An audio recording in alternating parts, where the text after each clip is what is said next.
नमस्कार, प्रणाम। मैं हूं आर्यन राज और मुझे अधिकतर आप एक्नो रिसर्च क्लासेस के चैनल पर ही दिखते होंगे।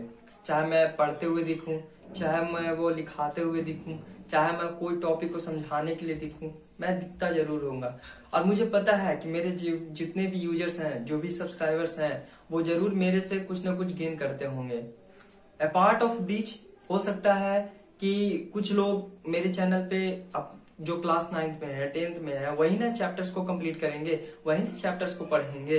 बाकी है तो मेरे व्यूज को भी काउंट कराने में बहुत बड़ा आप लोग का योगदान भी मिलता है। तो मैं तहे दिल से स्वागत ही करता हूँ, आप लोगों का धन्यवाद भी करता हूँ कि आप इतना सपोर्ट करते हैं मुझे। भले ही मैं किसी भी तरह से ही कैसे भी पढ़ाऊं, जितना भी है मेरे पास, ठीक है। मैं तो कोशिश करूंगा कि अभी कंपटीशन एग्जाम का जितने भी मैथ्स का क्वेश्चन होते हैं, चाहे वो जीएस होते हैं, मेरे से जितना संभव होगा मैं आपको फ्री ऑफ कॉस्ट में ही पढ़ाऊंगा। और मेरे में एक टैलेंट है कि मैं जो भी टॉपिक्स को पढ़ाता हूँ मैं क्लियर पढ़ाता हूँ, क्लियर बताता हूँ, हर एक टॉपिक को मजेदार में पढ़ाता हूँ ताकि वो समझ में आ सके। क्योंकि मेरे पास एक साल का एक्सपीरियंस है कि मैं उस टॉपिक को क्लियर कर सकता हूँ और उसको बेहतरीन ढंग से बता सकता हूँ। बट जो जनरल मैथ होते हैं क्लास 9th में, 8 में, 10 में, 11th में, 12th में, ये अलग होते हैं कंपटीशन एग्जाम के मैथ में। ऐसा मत समझिए कि कंपटीशन एग्जाम के मैथ में यही सब क्वेश्चन होते हैं। हाँ, होते यही सब क्वेश्चन है, बट उसका तरीका अलग होता है, उसका तरीका बहुत अलग होता है। मैं आप लोगों को जब कंपटीशन एग्जाम का तैयारी कराऊंगा, जब मैथ का पढ़ाई कराऊंगा, तो उसमें मैं हर एक क्वेश्चन को बताऊंगा कि देखो जनरल मैथ ऐसे बनाया जाता था। हम लोग जब उसको टाइम कम में, यानी कंपटीशन एग्जाम में कम टाइम ज्यादा क्वेश्चन अटेम्प्ट करना, ये होना चाहिए approach. Approach is very important, यानी किसी भी चीज को टाइम के साथ मैनेज करके हर एक चीजों को करना, ये बहुत इंपॉर्टेंट है। तो ये एक बात हो गया। अब मैं कहना चाहता हूं कि देखो, अब तुम लोग जो हो, मेरे एज का जो भी स्टूडेंट्स है, मेरे एज के जो भी दोस्त लोग हैं, तो मैं उनको यही कहना चाहता हूं कि भीड़ से अलग निकलो, भीड़ से अलग रहो। क्यों? जितने भी एग्जाम्स है, दो चीज का बहुत इंपॉर्टेंट है। पहला है कंप्यूटर और दूसरा है इंग्लिश। देखो, मैथ, जीएस, ये सब कितनों तुम मजबूत कर लो, थोड़ा ना थोड़ा कमी आएगा ही। बट जो एग्जाम्स में फायदा बुझाता है वो है इंग्लिश और कंप्यूटर का लर्निंग। क्योंकि देखो, छटता कैसे है, मैथ में ही छटता है, इंग्लिश से ही छटता है, और कंप्यूटर में ही छटता है। क्यों, मैं बताना चाहता हूँ। देखो, तुम्हारा जितना भी दोस्त लोग है, चाहे वो बिहार बोर्ड से बहुत सारे लोग कंपटीशन एग्जाम का फेस करते हैं, एग्जामिनेशन फेस करते हैं और भीड़ को बढ़ावा देते हैं, भीड़ में बहुत ज्यादा वो फंसते हैं। बट ये गलत उन लोग का अप्रोच होता है। और उन लोग में एक कैपेबिलिटी है कि उन लोग जो है बचपन में पढ़ता है बिहार बोर्ड से, और बिहार बोर्ड में स्कूलिंग करता है, लापरवाही के साथ करता है, लापरवाही के साथ जब 9th-10th आता है तो कोचिंग धरता है और कोचिंग में पढ़ाई करता है, लेकिन जो उसका बेसिक है वो अच्छा नहीं होता है, वो अच्छा नहीं होता है। दूसरा टर्म, जो बिहार बोर्ड का लड़कन होता है, स्टार्टिंग में सीबीएसई में जाता है, 8 तक क्लास करता है, उसके बाद 9th-10th बिहार बोर्ड से कर लेता है, वो इंग्लिश में पढ़ा और उसी चीज को अब हिंदी में अलग चला गया, ये हो गया। अब देखो क्या होता है, उन लोग का मैथ वीक हो जाता है, उसके कारण मैथ वीक हो जाता है, कमजोर हो जाता है, इंग्लिश कमजोर हो जाता है, क्योंकि उन लोग इंग्लिश से पाला ही नहीं पढ़ना चाहता है। उन लोग चाहता है कि इंग्लिश हम पढ़े ही नहीं, इंग्लिश एक चीज खराब लग गया कि वो खराब है, यार ना यार, छोड़ो छोड़ो छोड़ो। बट ये गलत है। अब ये गलत होने के कारण तुम लोग को फायदा पहुंचेगा। मैथ से डर गया, इंग्लिश से डर गया, अब मैथ और इंग्लिश से डर गया, तो तुम अगर मैथ और इंग्लिश अच्छा कर लोगे तो बहुत सारे स्टूडेंट का कट ऑफ तुमसे ऊपर आएगा। एकदम ये बात सही बता रहे हैं, तुमसे ऊपर ही आएगा, इस बात को समझ रखो। ये एकदम रामबाण मान लो कि एकदम ये बेस्ट तरीका है। कोई भी एग्जामिनेशन, अब कंप्यूटर का बहुत बड़ा उपयोग आने वाला है। कंप्यूटर का डिग्री तुम में होना बहुत जरूरी है, बट डिग्री पैसा से खरीद कर नहीं। अगर तुम्हारे पास समय है तो जाओ और कंप्यूटर का कोई एडीसीए का कोर्स करो, डीसीए का कोर्स करो, जेआरएफ का करो, जो तुमको बुझाता है वो कोर्स करो, एक प्रेस्टिजियस में ये काम करो पहला। और डिग्री लो, एक वाईपी आता है बिहार सरकार के द्वारा, वो भी डिग्री कर लो, 3 महीना का कोर्स होता है, वो भी तुमको फायदा ही पहुंचाएगा और पैसा भी वसूली हो जाएगा, वो बाद में आ जाता है, जितना मिलता है उतना आ जाता है। ठीक है, स्टार्टिंग में 1,000 देना पड़ता है। ठीक है, उसके बाद फिर 3 महीना 4 महीने बाद जब एग्जामिनेशन का सर्टिफिकेट आता है, रिजल्ट आता है, तो उसके बाद मिल जाता है। तो ये काम कर लो। उसके बाद इंग्लिश धर लो। इंग्लिश प्रैक्टिस इतना करो कि एक एक ट्यूशन नहीं छूटना चाहिए। इंग्लिश जो है ना, हर एक पॉइंट सिमिलर भी होते हैं। और मैथ, अब इंग्लिश का टॉपिक हो गया। अब इंग्लिश में है तो देखो तुम्हारे पास 4 साल है, क्योंकि बिहार में 4 साल का डिग्री हो गया है। एक सीबीसीएस नाम का आया है जो चॉइस बेस्ड क्रेडिट सिस्टम हो गया बिहार में। ग्रेजुएशन अब 3 साल में जो होता था वो अब 4 साल में होगा। 3 साल में तुमको ग्रेजुएशन का मिल जाएगा डिग्री, ये तो पक्का है। बट ऑनर्स का जो एग्जामिनेशन का जो डिग्री मिलेगा वो तुमको चौथा साल में मिलेगा, जो कि एडवांस कोर्स पे बहुत बड़ा पकड़ बनाए हुए हैं। और इससे फायदा क्या है कि अब सेमेस्टर वाइज हो गया है। सेमेस्टर वाइज हो गया तो सेमेस्टर 1 हो गया, सेमेस्टर 2 हो गया, सेमेस्टर 3, सेमेस्टर 4, सेमेस्टर 5, सेमेस्टर 6 में ऐसे हो गया। एक साल में 2 सेमेस्टर होगा। एक सेमेस्टर का एग्जाम होगा नवंबर में, जो 23, 27 का जो पार्ट है उसके लिए मैं बताना चाहता हूँ कि नवंबर में एग्जाम्स होंगे, सेमेस्टर 1 का एग्जाम होंगे, और उसके बाद फिर जून में सेमेस्टर 2 का एग्जाम। एक साल में 2 सेमेस्टर का एग्जाम होगा, ठीक है। अब एक साल में 2 सेमेस्टर का 4 दूनी 8 एग्जाम होगा टोटल। अब 8 एग्जाम होगा, 8 में पूरा कैलकुलेशन होगा। अब जो 2 महीना का 2 साल का करेगा उसको डिप्लोमा का डिग्री मिलेगा। 3 साल में अंडर ग्रेजुएट माना जाएगा और चौथा साल में ग्रेजुएट माना जाएगा। इस बात को समझो, 2 या 3 इयर्स में डिप्लोमा का मिलता है। अगर तुम लोग करके हटना चाहते हो तो डिप्लोमा का मिल जाएगा। बट वो डिप्लोमा, ये डिप्लोमा, इससे हमको मतलब नहीं है। हमारा मतलब है ग्रेजुएशन, क्योंकि आज के जो भी एग्जामिनेशन हो गए हैं वो सारे ग्रेजुएशन लेवल पर हो गए हैं। अगर तुम इंटर करके, अब वो जमाना नहीं है जब इंटर करके आईटीआई करके तुम रेलवे में चल जाओ, ये में चल जाओ, और इस तरह से एग्जामिनेशन वो कर तो लोगे, एग्जामिनेशन पार तो कर लोगे, लेकिन जो पे लेवल का ग्रेड होता है, पे लेवल का जो ग्रेड होता है, बेसिक जो पे होता है, ग्रेजुएशन लेवल के बच्चे से तुमको नीचे मिलेगा। ग्रेजुएशन बेस जो ग्रेजुएशन होते हैं, जो ग्रेजुएशन किए हुए होते हैं, उन लोगों को पैसा ज्यादा मिलता है तुम्हारे अपेक्षा अगर तुम इंटर पास आउट हो तो। इस बात को समझो। तो आज की डेट में ग्रेजुएशन बहुत जरूरी है, इतना अति आवश्यक बोल दो तो वो जरूरी है। अब देखो उसके बाद क्या है कि जनरली कंपटीशन एग्जाम क्या होते हैं। कंपटीशन एग्जाम में जनरली एसएससी दो चीज होते हैं, एक सेंट्रल गवर्नमेंट का, एक स्टेट गवर्नमेंट का। सेंट्रल गवर्नमेंट में तुमको पैसा हर एक टाइम के अनुसार मिलते जाएगा, ऐसा नहीं है कि टाइम तुम्हारा ज्यादा हो गया और मिला ही नहीं पैसा। बट स्टेट में ऐसा नहीं होगा।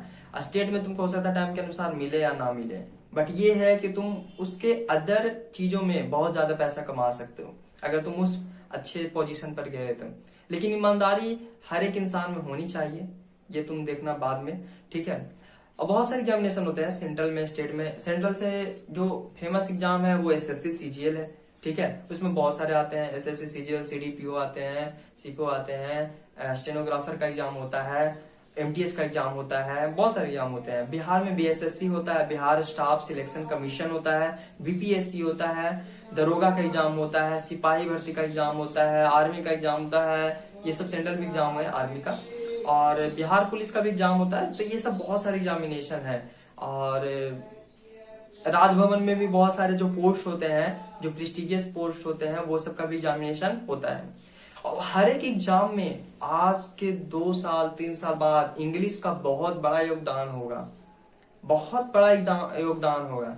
जैसे रेलवे, अब रेलवे में तुम हिंदी में चले गए, अब स्टेट वाइज हिंदी बिहार में यूज होता है, यूपी में यूज होता है, पंजाब में यूज हो सकता है, लेकिन पंजाब में पंजाबी ज्यादा बोलेगा। धीरे धीरे करते बहुत अधिकतर स्टेट में इंग्लिश का यूज होता है। फॉर्म तुमको लिखना होगा तो इंग्लिश में लिखना होगा, तुमको लीव लेना होगा तो इंग्लिश में लिखना होगा। अगर तुमको अदर स्टेट में जाकर एग्जामिनेशन देना होगा, अदर स्टेट में जाकर नौकरी करना हो तो इंग्लिश में करना होगा। अब तुम हिंदी करोगे तो हिंदी से रहोगे तो इंग्लिश का तुमको वहां बहुत ज्यादा दिक्कत होगा। अब अगला व्यक्ति है, मैनेजर मान लो कि वहां का हेड है, अब वो देखा कि अरे इसको हिंदी आता है और उसको इंग्लिश आता है, तो सबसे ज्यादा फोकस करेगा इंग्लिश वाला के कि वो मेरा काम कर देगा। उसको अगर हम बोलेंगे तो उसको हम असिस्टेंट बना लेते हैं। अगर उसको हम बोलेंगे कि लीव लगा दो, आज ये काम कर दो, वो काम कर दो, बॉस का तो यही काम होता है, तो वो काम कर देगा। तो तुमको वो चीज सीखने का मौका नहीं मिलेगा, तुमको वो चीज पाने का मौका नहीं मिलेगा। इंग्लिश बहुत इंपॉर्टेंट है, जाकर इंग्लिश का क्लास करो और प्लस में यूट्यूब से क्लास करो। English with Rani ma'am, English with Neetu ma'am, dear sir का है, और ये सब छोटे छोटे कर करके एक एक दिन में पर डे 2-2 घंटा का इंग्लिश का क्लास करो, 2 लेक्चर करो, टारगेट बनाओ, एक ही लेक्चर करो, धीरे धीरे धीरे धीरे 1 हफ्ता के बाद एक और लेक्चर बढ़ा दो। इस तरह से कर सकते हो। दूसरा टर्म आता है मैथ। मैथ एक बहुत बड़ा कट ऑफ में मात्रा रखता है, यानी कहने का अर्थ है बहुत बड़ा इंपॉर्टेंट है मैथ। मैथ इसलिए इंपॉर्टेंट है कि जो कट ऑफ जो एग्जाम होते हैं उसमें कट ऑफ जो गिरता है वो मैथ के वजह से ही गिरता है, क्योंकि बहुत सारे math competition exam general exam बहुत अलग होते हैं। कंपटीशन एग्जाम में मैथ अलग होते हैं इसलिए कि वो कम समय में क्वेश्चन को शॉर्ट तरीके से बनाना। जनरली जो हम लोग क्लास 8, 9, 10 में सीखते हैं वो मैथ ज्यादा समय लेता है और उसको उसी समय के अनुसार क्वेश्चन को दिया जाता है। कितना समय है तो ये क्वेश्चन दिया जाएगा और उसको पूरा सब्जेक्टिव फॉर्म में लिखना होता है। लेकिन कंपटीशन एग्जाम में ऑब्जेक्टिव फॉर्म का क्वेश्चन रहता है और बहुत इजी स्टेप बताया जाएगा। जब टीचर से तुम पढ़ोगे, कहीं भी रहोगे तो टीचर से तुम पढ़ोगे तो बहुत तुमको इजी चीज बताएगा कि देखो यहाँ से ऐसे ऐसे करो, आंसर हो गया। तो वो तुमको याद रखना होगा, तुमको प्रैक्टिस करना होगा, सेट लगाना होगा। आर्य सरवाल का जो क्लास कंपटीशन एग्जाम का कोई क्लास नहीं आता है, कंपटीशन एग्जाम का जो आर्य सरवाल का बुक आता है उससे तुम प्रैक्टिस करो। गगन प्रताप सर का एसएससी का एग्जाम आता है, एसएससी का बुक आता है उससे प्रैक्टिस करो। ये सब हो गए। तो बुक्स तो तुमको अवेलेबल मिल जाएगा स्टेशनरी दुकान में, इस बात को कोई गहराई नहीं है, इसमें समझ में आ गया। अब देखो जीएस तुम जितना ज्यादा पढ़ो उतना तुम्हारे लिए कमी है, क्योंकि पूरा संसार में, पूरा बिहार में जीएस भरा हुआ है, कितना याद रखोगे। लेकिन हाँ, तुम हमेशा माइंड पे फोकस करके उस चीज को पढ़ो। ज्योग्राफी हो गया, हिस्ट्री हो गया, बायोलॉजी हो गया, सबको सेक्शन बाय सेक्शन बांट दो और सबको एक एक करके स्टडी करो, तभी तुमको फायदा होगा। इस बात को समझ में आ गया। और हर एक ऑब्जेक्टिव क्वेश्चन को सेट लगाओ। प्रीवियस ईयर क्वेश्चन 10 साल तक लगाओ, 10 साल का जो पीछे का है सारा प्रीवियस ईयर क्वेश्चन लगाओ। और डरना नहीं है, तुम आने वाला 4 साल बाद बहुत आगे कर सकते हो, ठीक है।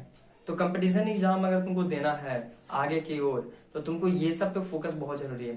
हम एक बहुत चीज देखे हैं, बहुत दोस्तों में या स्टूडेंट में ये कमी है, स्टूडेंट में एक बहुत कमी है।